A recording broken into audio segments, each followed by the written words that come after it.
E aí, meu caro telespectador, como é que você está? Ontem, dia 29 de dezembro, o meu vídeo de Klaus ele foi bloqueado por causa de direito autoral depois de 3 dias, e isso na verdade me deixou bem triste. Esse vídeo ele era um projetinho bem legal, ele tinha facecam, né, algumas partes ali que eu aparecia. O roteiro também deu muito trabalho pra fazer, sabe? Foi um vídeo que eu e a Clara a gente se dedicou bastante pra que ele ficasse legal pra vocês. E inclusive o engajamento dele tava bem bom, sabe? Já tava com mais de 400 views, já tava com 40 likes, a galera tava comentando. E aí, do nada, eu recebo a notificação dizendo que ele tá fora do ar. Eu não posso simplesmente cortar as partes que fizeram ele ser bloqueado, porque senão eu cortaria metade do vídeo fora. Mas eu também não posso perder esse projeto tão lindo e tão legal que eu fiz com a Clara. Então eu basicamente fiz algumas alterações, coloquei um filtro aqui e ali. E eu acho que dessa vez ele não vai cair, assim espero. Eu acho que vai ser bem difícil esse vídeo ele recuperar o engajamento original, considerando que eu tô postando ele dia 30 de dezembro, já tipo basicamente final do ano, e numa terça-feira, né, geralmente eu posto vídeo dia de sábado. Então eu queria pedir que você deixasse um like, deixasse um comentário pra me ajudar e diminuir um pouquinho dessa frustração. O meu conteúdo ele é bem suscetível a esse tipo de coisa, eu tenho noção disso, então eu meio que preciso jogar o jogo com o regulamento debaixo do braço. O vídeo ele tá exatamente igual ele tava antes, só fiz algumas alteraçõezinhas ali pra ele não cair de novo. E eu acho que é isso. Tamo junto.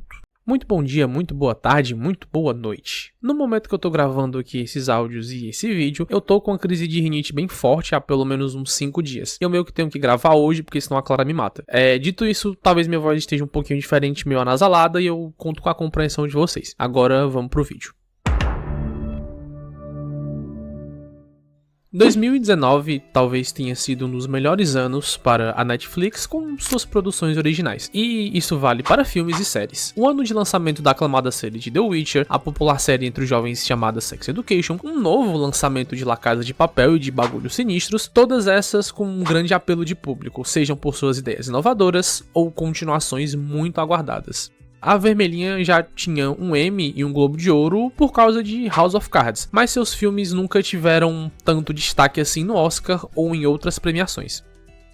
A primeira indicação só foi em 2014 com o documentário The Square e o primeiro filme em 2018 com Roma. Acontece que em 2019 a Netflix mostrou que seu time criativo estava no auge e disse ao mundo que sabe como fazer cinema. Filmes como O Irlandês, Dois Papas e História de um Casamento marcaram uma presença bem forte naquela temporada de premiações, e os filmes da plataforma tiveram um total de 24 indicações, com filmes como O Irlandês e História de um Casamento indicadas na categoria principal da noite. Pena que no fim, somente 2 delas foram vencidas, com a Laura Dern de melhor atriz coadjuvante e Indústria Americana como melhor documentário. Inclusive, essa foi uma noite bem grata pro Adam Driver, que arrebentou a boca do balão em História de um Casamento e deveria sim ter vencido se o Joaquin Phoenix não tivesse vivido em sociedade justo naquele ano, cara. Que dia triste. Mas sabe o que todas essas indicações têm em comum? Nenhuma delas é animação. Nesse mesmo ano, já na reta final, a Netflix ia atrás de um tal de Sérgio Pablos, um roteirista e animador que trabalhou em obras como Tarzan, Hércules e Corcunda de Notre Dame, e também foi o roteirista e criador da franquia do meu malvado favorito. Com a ideia de recontar a história do Papai Noel e trazer algo um pouco mais realista para as cartas, trenós e roupas vermelhas, Sérgio estava com a missão de roteirizar, dirigir e produzir a primeira animação original da Netflix e o que viria a ser um dos meus filmes favoritos. E uma das maiores injustiças da história do Oscar: faleça imediatamente Toy Story 4. Senhoras e senhores, hoje a gente vai falar de Klaus.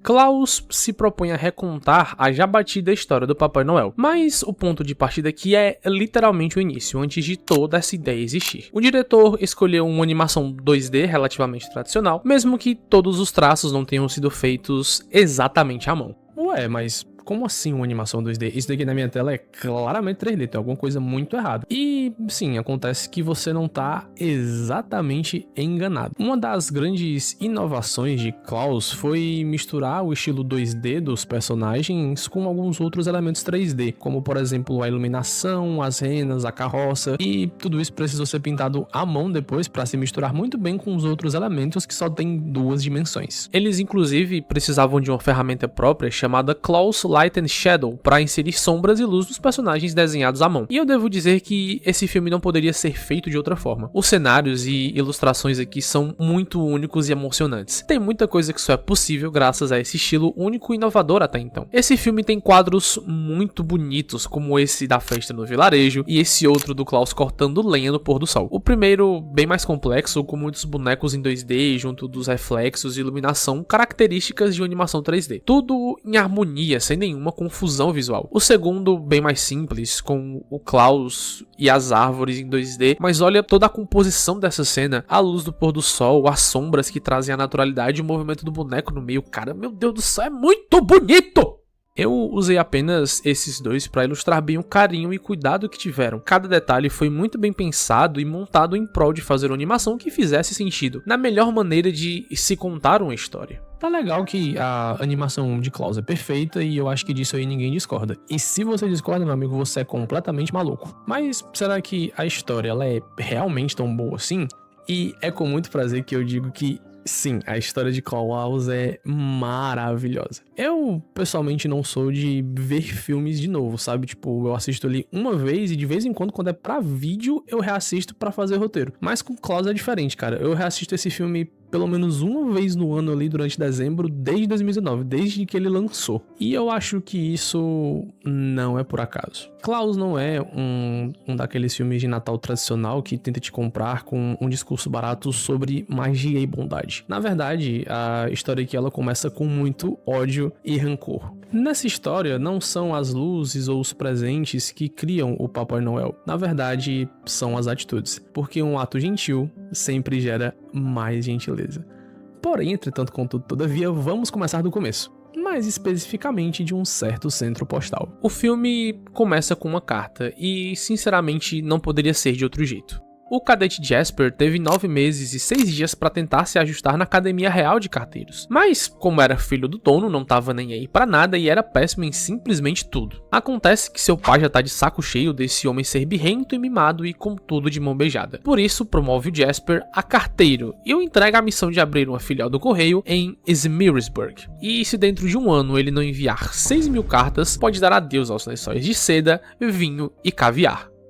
O que o nosso querido Jasper não sabia é que ele tava indo pro pior lugar possível, cara. Essa ilha aqui é literalmente um inferno. Tudo é cinza e a cidade tá toda destruída e a recepção é a pior possível. Ele testemunha uma agressão de idosos e um jogador do Vasco indo pro seu centro de treinamento. Justamente por isso que mandaram ele pra esse fim de mundo, cara. Por bem ou por mal, Jasper ia aprender que a vida não pode se resumir só a lençóis de seda quentinhos.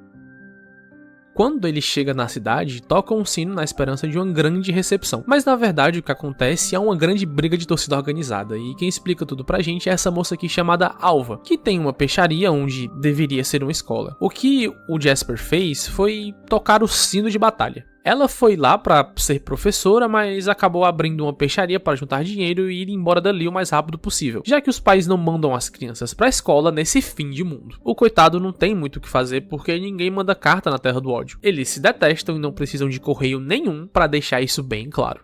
Acontece que um menininho deixa o desenho dele voar pela janela e pede pro Jasper devolver. E aqui nós temos o primeiro elemento essencial de toda essa história de Papai Noel, que são as cartas. A principal inspiração para a figura do Papai Noel que a gente tem hoje veio do bispo turco Nicolau de Mira, popularmente conhecido como São Nicolau. E toda essa construção vem de histórias e histórias que mudaram ao longo do tempo.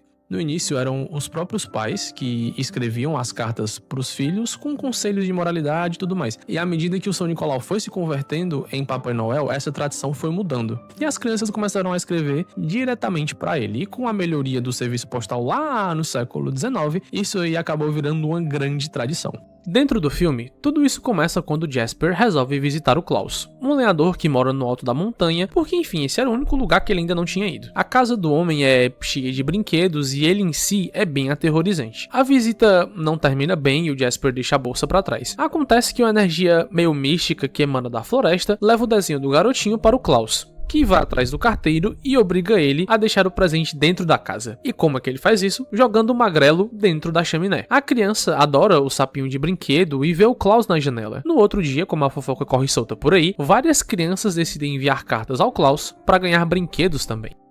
Tá, beleza. Eu sei, você sabe, todos nós sabemos que mais um elemento clássico do Papai Noel foi apresentado aí, que nesse caso é a entrada pela chaminé. E isso vem da ideia de que o próprio São Nicolau sempre jogava moedas nas casas ou para as pessoas necessitadas com o intuito de ajudar. Inclusive, essa ideia de deixar presentes em meias de Natal também vem daí. E, pelo que eu pesquisei, tudo isso foi popularizado por causa de um poema lá do século XIX de um cara chamado Clement Clarke Moore. Na verdade, muita coisa que hoje é tradição relacionada ao Papai Noel vem de muitos escritores que sua maioria eram de Nova York. Não necessariamente tem a ver com o São Nicolau ou coisa do gênero. E aqui no filme é só o pobre Jasper que foi arremessado por uma mesmo. O contrabando de cartas e selos começa entre as crianças da cidade e depois de recebê-las, ele precisa se resolver com o Klaus para pegar os brinquedos. A princípio, o velho se recusa, mas aquela mesma aura misteriosa se forma em volta do Jasper e por isso ele resolve ajudar. Enquanto brincava com seu sapinho, uma tragédia aconteceu. Ele acaba se divertindo com uma menina de outro clã. Kranz e Ellenboss se odeiam há séculos, sem motivo nenhum. E esse negócio aí de presentes é uma grande afronta a essa longa tradição. E aqui, algumas coisas na cidade começam a melhorar. Como algumas crianças que não sabiam escrever, Jasper acha uma boa ideia elas irem para a escola. A Alva fica indignada com isso porque ela só queria juntar dinheiro para ir embora. E, em paralelo ao ensino, a lenda do Sr. Klaus está ganhando força entre as crianças. Algumas falam que ele entra pela chaminé, outras contam a história de deixar brinquedos nas meias, tudo isso no boca a boca. Mas tem um garoto específico que foi muito mal criado com Jasper, e por isso ele não ganha presente, apenas uma pedra de carvão. Mas o próximo elemento clássico que o filme mostra são as renas. Essas rendas surgem de uma tradição de usar animais para puxar trenós no norte da Europa e a junção da criatividade de muitos e muitos autores. Mas, pelo que eu pesquisei, a primeira vez que elas voaram foi num poema lá no século XIX, que tudo indica também ser do Clement Clarke Moore, mas a publicação foi um jornal de forma anônima. Outra coisa que eu não sabia é que originalmente são 8 renas e que elas têm nome. E agora eu vou me virar aqui pra ler e tu põe alguma coisa pra ilustrar enquanto eu tô lendo, tamo juntos. Que são Dasher, Dancer, Prancer, Vixen, Comedy, Cupid, Donner e Blitzen. Tia Tittle, Tia Annette, Tia Beth, Primo Joe, Primo Mo, Tio Dude, Tio Nude. Também tem uma chamada Rudolph, que seria a nona, mas ela só veio alguns anos depois. Klaus tem uma das narrativas mais divertidas e inteligentes que eu já vi, sabe? Todas essas histórias que precisaram de anos e anos e anos pra se moldar são contadas pra gente de forma tão simples e tão lógica, sabe? Tipo, em nenhum momento o filme precisa dizer que, ó, o mito das cartas, ele saiu daqui. O mito das renas, ele veio daqui. Você percebe naturalmente de onde que tudo tá saindo. Pode parecer que não, cara, mas fazer isso é muito difícil. Tudo que, na verdade, só surge como uma grande necessidade, a história só vai sendo espalhada pelas crianças. Como, por exemplo, as renas, que só são utilizadas porque eles estão levando cada vez mais e mais brinquedos e só um cavalo não dava conta de levar. Aí precisaram chamá-las. Lembram daquele carinha que foi mal criado com o Jasper e recebeu a pedra de carvão? Agora ele tá com raivinha. Jasper diz que é porque ele tem sido um menininho muito mal criado, e menininhos levados não ganham presentes do Klaus, e ninguém quer entrar na lista dos mal criados. E por causa disso, todas as crianças decidem se comportar bem e ajudar uns aos outros. E assim a cidade começa a mudar. Alguns limpam a neve, outros socorrem os vizinhos de um acidente. Enfim, a mudança começa porque as crianças decidiram mudar para ganhar mais brinquedos. Essa ideia de que o Papai Noel ele não presenteia crianças ruins vem da Europa, sabe? Tipo, e tem muitas variações regionais. Mas antigamente ele só entregava, e a variação talvez mais famosa seja a do Krampus, que é um demônio que fazia o trabalho sujo, conhecido como o lado sombrio do Papai Noel. É muito interessante ver que a mudança na cidade, ela tá partindo justamente das crianças, sabe? E antes que você venha dizer que não faz sentido, você já tentou colocar juiz na cabeça do adulto? É infinitamente mais complicado, cara. Não tem nem comparação. As crianças querem sim os brinquedos e não tem nada de errado nisso, cara. Criança é criança, sabe? Até porque tudo tá se tornando um lugar melhor, sabe? As pessoas que antes se odiavam agora estão conseguindo conviver em harmonia. Muito bom, cara. Um ato gentil de verdade sempre gera mais gentileza. Klaus e Jasper caem numa armadilha dos clãs, que não funcionou porque eles meio que se atrapalharam ali na hora. E no meio da confusão, as renas saem voando no penhasco. Uma criança vê tudo isso e assim surge o fenômeno do trenó voador puxado por renas mágicas, que eu já expliquei que veio de um poema do Clement Clarke Moore, e aqui é basicamente eles voando depois de quase morrer. Se você já viu o filme, deve lembrar dessa mocinha aqui, chamada Margot. Ela não fala o mesmo idioma da ilha por ser da Lapônia e por isso não pode escrever uma carta para ganhar um brinquedo. Acontece que é justamente por causa dessa menininha que o Jasper ele começa a mudar de verdade, mas para isso falta. Os líderes dos clãs eles decidem por uma trégua para derrotar um inimigo em comum, já que os seus ancestrais precisam que essa tradição de ódio continue se mantendo. Aquela aura misteriosa chama o Klaus de novo, dessa vez para dentro da sua casa. E lá ele encontra sua oficina reformada pelo Jasper, com o intuito de fazer mais brinquedos que serão entregues para as crianças no Natal. Enquanto mostrava tudo, Jasper abre um espaço que não deveria, uma espécie de santuário que o Klaus deixava lá, e isso deixa o lenhador muito chateado. E aqui começa o ponto de virada do Jasper.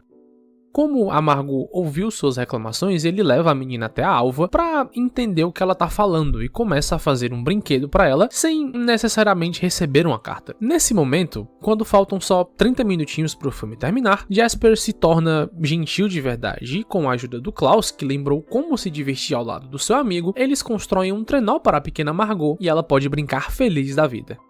Klaus resolve contar pro Jasper que ele tinha uma esposa, a Lydia, que adorava aquele cantinho na floresta que ele vive hoje. E como eles tinham o sonho de ter muitos filhos, o Klaus fez muitos brinquedos. Acontece que esses filhos infelizmente não vieram e sua esposa acabou falecendo por causa de uma doença. Klaus decide que sim, eles vão entregar muitos brinquedos no Natal e a partir daí já começam os preparativos. Ó, a moto passando, eita pleura. Essa parte dos presentes serem entregues no Natal em específico vem da ideia da generosidade do São Nicolau com algumas tradições pagãs da Europa. E durante o século XX, as propagandas da Coca-Cola ajudaram muito a popularizar toda essa tradição. Inclusive, um mito que muita gente acredita é que a roupa do Papai Noel é vermelha porque a Coca-Cola colocou como vermelha, sendo que não é bem verdade. O próprio São Nicolau é retratado em diversas pinturas usando uma roupa vermelha, e o cartunista Thomas Nast já fazia desenhos dele usando vermelho, né, com essa figura de bom velhinho muito próxima do que a gente tem hoje, já no início do século XIX, cara, muito antes dos comerciais existirem. Mas é inegável que esses comerciais, eles reforçaram muito toda essa imagem do Papai Noel que a gente tem hoje.